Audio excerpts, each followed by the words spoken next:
नमस्कार दोस्तों, और आज हम फिर से हाजिर हैं आपके सामने एक और नई कंपनी के आईपीओ को लेकर। ऐसी कंपनी जो कि Tata Motors, royal Enfield, Ashok Leyland, escort के ट्रैक्टर्स जैसी कंपनियों के जो प्रोडक्ट्स होते हैं उनके पार्ट्स बनाती है। तो बिल्कुल आप समझ ही चुके होंगे कि हम बात कर रहे हैं क्राफ्टमैन ऑटोमेशन के आईपीओ के बारे में। तो चलिए देखते हैं क्या कुछ कंपनी का बिजनेस मॉडल है, क्या ये कंपनी काम करती है, फ्यूचर में ग्रोथ प्रोस्पेक्टस कैसे हैं इस कंपनी के फाइनेंशियल्स कैसे हैं, वैल्यूएशन क्या मांग रही है कंपनी, ये सब कुछ जानेंगे इस वीडियो में। लेकिन अब तक अगर आपने हमारे चैनल को सब्सक्राइब नहीं किया है तो आप बहुत कुछ मिस कर रहे हो, क्योंकि हम ऐसी ही फाइनेंस से जुड़ी, शेयर मार्केट से जुड़ी, लेटेस्ट आईपीओ से जुड़ी वीडियोस आपके लिए लेकर आते रहते हैं। तो फटाफट से चैनल को सब्सक्राइब कर लीजिए ताकि जब भी मैं आगे आपके लिए ऐसी वीडियो लेकर आऊं तो सबसे पहले आप तक पहुंचे और आप उसका फायदा उठा सकें। तो नमस्कार दोस्तों, मेरा नाम है ललित, आप देख रहे हैं फाइनेंशियल ज्ञान। चलिए वीडियो को स्टार्ट करते हैं।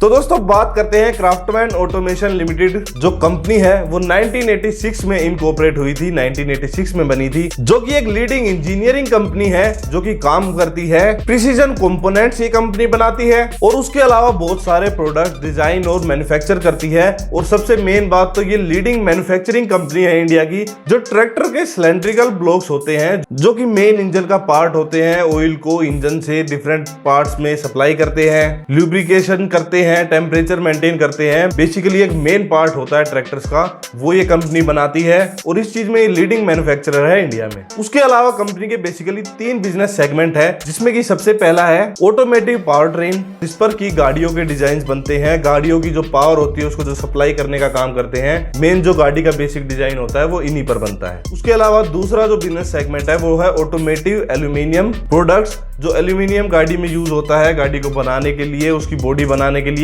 और जो बाइक्स में यूज होता है उसका ये काम करती है। और तीसरा जो इनका बिजनेस सेगमेंट है वो है इंडस्ट्रियल और इंजीनियरिंग का, जो कि बहुत सारे मटेरियल बनाते हैं, जैसे कि होइस्ट, मटेरियल हैंडलिंग मशीन, जो कि यूज होते हैं जब गाड़ियों की असेंबलिंग वगैरह होती है, क्रेन्स वगैरह होती है जो कंपनियों में लगी होती है। उसके अलावा industrial gears, marine engines, gear boxes, locomotive equipment, storage, crane की किट्स और ऐसे बहुत सारे प्रोडक्ट्स ये कंपनी बनाती है। इंजीनियरिंग से रिलेटेड जितने भी प्रोडक्ट्स हैं, मेनली हर डिवीजन में ये कंपनी काम करती है। तो आप अंदाजा लगा सकते हो कि कितना लंबा चौड़ा जो है इनका प्रोडक्ट पोर्टफोलियो है। उसके अलावा कंपनी की 12 मैन्युफैक्चरिंग यूनिट है जो कि 7 सिटीज में इन्होंने लगा रखी है, और ये सारी स्ट्रेटेजिकली लोकेशन पर हैं, जिससे कि माल जो है जल्द से जल्द पहुंच सके। और उसके अलावा इस कंपनी के अगर कस्टमर्स की हम बात करें कि कौन कौन सी कंपनी इस कंपनी से माल लेती है, तो उसमें आपकी आ जाती है Tata Motors, Royal Enfield, Daimler India, Mahindra and Mahindra, Escorts, Ashok Leyland, ऐसी रेप्यूटेड कंपनी जो है इस कंपनी से माल लेती है। इस कंपनी के साथ इनके कॉन्ट्रैक्ट है, जो भी ये गाड़ियां, ट्रक, ट्रैक्टर्स, बाइक्स वगैरह बनाते हैं, तो उनकी जो इंजीनियरिंग से रिलेटेड, इंजन से रिलेटेड, एल्यूमिनियम से रिलेटेड इनके कॉन्ट्रैक्ट्स होते हैं, और ऐसे ये काम करती है। अब ये तो बात होगी कंपनी के बिजनेस मॉडल के बारे में। अब बात करते हैं कि कंपनी की स्ट्रेंथ और वीकनेसेस क्या है। तो कंपनी की स्ट्रेंथ की अगर हम बात करें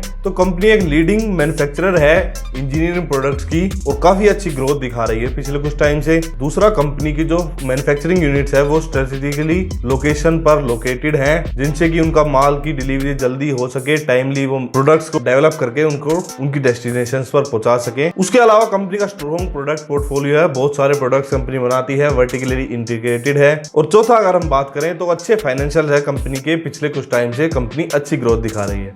और कंपनी की वीकनेसेस की अगर हम बात करें तो सबसे पहला तो कंपनी पे थोड़ा सा डेट है, जिसकी वजह से ये आईपीओ उठा रही है डेट को उतारने के लिए। दूसरा, कंपनी की जो प्रोमोटर होल्डिंग है वो भी आईपीओ के बाद थोड़ी कम हो जाएगी, करीब 59% के आसपास पहुंच जाएगी, जो कि एक बहुत ही खराब लेवल तो नहीं है, लेकिन एक बहुत ही ज्यादा अच्छा लेवल भी नहीं है, एक मैनेजेबल लेवल है। उसके अलावा इस कंपनी की सारी ग्रोथ ऑटो सेक्टर पे डिपेंड करती है। तो जैसे कि आपको पता है, ऑटो सेक्टर पिछले कुछ सालों से अच्छा नहीं कर रहा है। अभी रिसेंटली 1-2 महीने की सेल्स तो ठीक ठाक कुछ कंपनी ने दिखाई है, लेकिन जब तक ऑटो सेक्टर अच्छा नहीं करेगा तब तक इस कंपनी की प्रॉफिट्स भी नहीं ग्रो करेंगे, क्योंकि जो पार्ट्स ये कंपनी बनाती है वो सारे ऑटो सेक्टर में ही यूज होते हैं। तो जब कार की सेल्स बढ़ेगी, ट्रैक्टर्स की सेल बढ़ेगी, तभी इस कंपनी के भी प्रॉफिट्स बढ़ेंगे। तो ये तो बात होगी कंपनी की स्ट्रेंथ और वीकनेसेस की। अगर कंपनी के ऑब्जेक्ट की बात करें कि कंपनी ये पैसा क्यों उठा रही है, तो जैसे कि मैंने आपको बताया कि कंपनी अपना डेट कम करने के लिए पैसा उठा रही है, और कुछ जनरल कॉर्पोरेट पर्पसेस के जो खर्चे होते हैं रोजमर्रा के कंपनीज में उसके लिए, जिसमें कि करीब 150 करोड़ रुपए के कंपनी फ्रेश इशू करेगी, और 673 का ऑफर फॉर सेल है, यानी प्रमोटर्स अपने स्टेक सेल कर रहे हैं,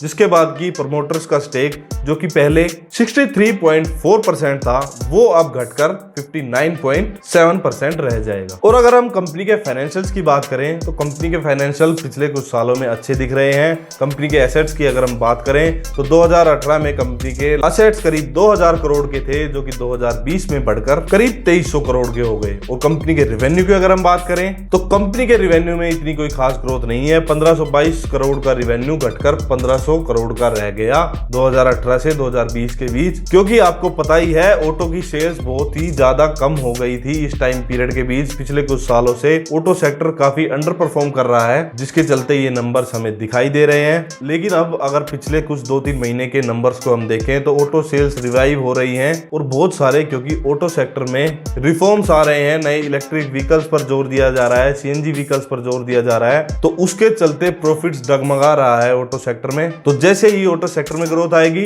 ऑटोमेटिकली ये कंपनी भी ग्रो करना शुरू कर जाएगी। और अगर हम वैल्यूएशंस की बात करें तो कंपनी का पीई रेशियो अगर हम निकालें 2020 के डेटा के अकॉर्डिंग तो इसका पीई करीब 82 का आता है, और उसको अगर हम पीयर कंपनी से कंपेयर करें तो हाईएस्ट पीई 181 के आसपास जाता है और लोएस्ट 17 के पास जाता है। तो एवरेज अगर हम देखें तो ठीक ठाक ही वैल्यूएशंस ये कंपनी मांग रही है, ज्यादा कुछ हाई वैल्यूएशंस तो मांग नहीं रही। चलिए फटाफट से कंपनी की इंपोर्टेंस डेट देख लेते हैं कि कब ये आईपीओ आ रहा है और क्या कुछ प्राइस रहने वाला है इस आईपीओ का। तो 15 से 17 तारीख तक ये आईपीओ ओपन रहेगा। 1488 से 1490 तक इसका प्राइस बैंड रहेगा। 10 शेयर का एक मार्केट लॉट है, यानी वही करीब मिनिमम 15,000 रुपए आपको इन्वेस्ट करने पड़ेंगे और मैक्सिमम 2 लाख तक आप इसमें इन्वेस्ट कर सकते हो। अलॉटमेंट की अगर मैं बात करूं तो 22 तारीख को आपको अलॉटमेंट मिल जाएगी, 23 तारीख को आपको रिफंड मिल जाएगा। अगर अलॉटमेंट नहीं मिली तो 24 को आपके शेयर्स डीमैट अकाउंट में क्रेडिट हो जाएंगे और 25 को आपके शेयर्स की लिस्टिंग हो जाएगी शेयर मार्केट में, और आपको पता चल जाएगा कि आपको लिस्टिंग गेन हुआ है या नहीं। तो दोस्तों ये था क्राफ्टमैन ऑटोमेशन के आईपीओ का डिटेल एनालिसिस का वीडियो।